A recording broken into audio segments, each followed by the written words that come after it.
sa sada mga ka-alright. Sing. Ay, eto. Ano po assignment ng bata ba? Assignment na po?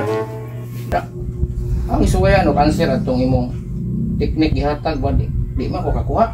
Adik ko na ba? Ala.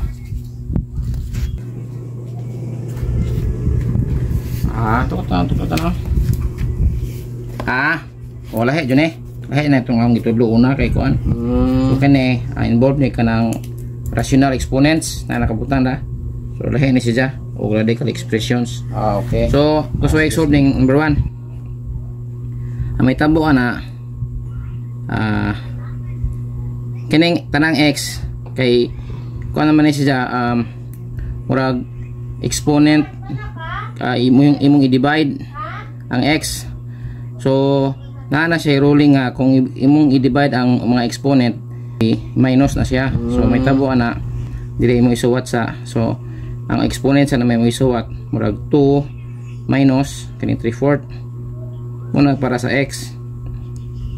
So at 3/4 so may tabo ana is over 4 then 8 then minus 3. So ang 2 minus 3/4 is 5/4. Nganaon di ay. So muna sa x. Then sa y ang may tabo sad sa y is negative 1/3 minus 7/4. So ang may tabo na is over 12. Okay, this common denominator man. Then Rn is 3/4 times 1 is negative 4. Then Pcas is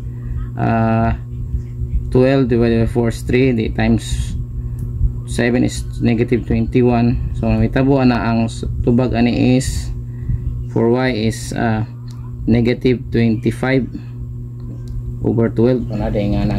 So i-rewrite ni muna mahimo nang ang 4 is nagipon dire. Ang tubag sa x squared is kuan man x to the 5/4. So x to the 5/4. Then ang y is negative 25 12. Pero ma-rewrite pa ni siya kay negative man ang tubag sa Pcas ato siya ni siyang i-rewrite balik. So na kay answer nga ingani like kay kanang negative exponent kay mahimo man ang 1 over ani nga exponent. So may tabo may ngana na siya x to the 5/4 over 4 then kana 1 times y to the 25 over 12. Or naisa po na nga imo i-express ning 25 over 12 sa other forms. So kan 25 over 12 man god mahimo siyang kuan ang 25 negative 25 over 12 is sama lang sa katong 11 murag 11 12 minus 36 12. Ang 36 12 is di ba kuan man ni equals to 3. So may tabo maduha ang y na siya y cube unya murag may tabo siya is 11 12 minus 3. So pwede nimo i-express na into pero pwede pa ni siya i-express into ngani x to the 5/4 over times y 11 12 over 4 y cube.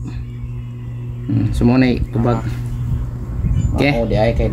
Next kaning isa radicals ni siya, radicals. May tabo ani kana mga cube root square kani cube root ni siya kana may ngani sa yan cube root na. So ang imong buhaton na is i-express nimo tanan. So like kani is negative 2 cube root of ang negative 32 is kuan man ni negative 32 imo i-factor na nga naa gihapon kay mugawas nga kaning cube root.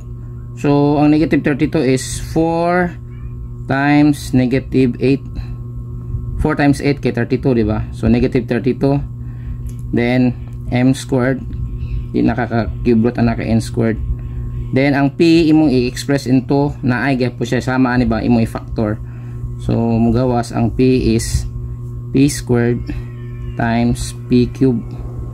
Kay ang ingani nga powers kung imo i-multiply same base, then ang ilang exponent imo lang i-plus. So 2 plus 3 is 5. So kining p over 5 isama ra na ani. Karon ma-extract nimo ni siya kay mugawas maning p cube kay cube root man o kining 8 cube root sa 8 is negative 2 man, so mugawas negative 2 cube root of negative 8 is negative 2, then cube root of p cube is p, then cube root of ang nabilin is katong 4 mabilin siya, then kining m squared n squared og p squared. So mo nay hapitan then negative times negative is positive, so 4p cube root of 4m squared n squared p squared. So mo na itubag. Okay, ano mo na assignment nga technique. Okay, sige ato nang tunan.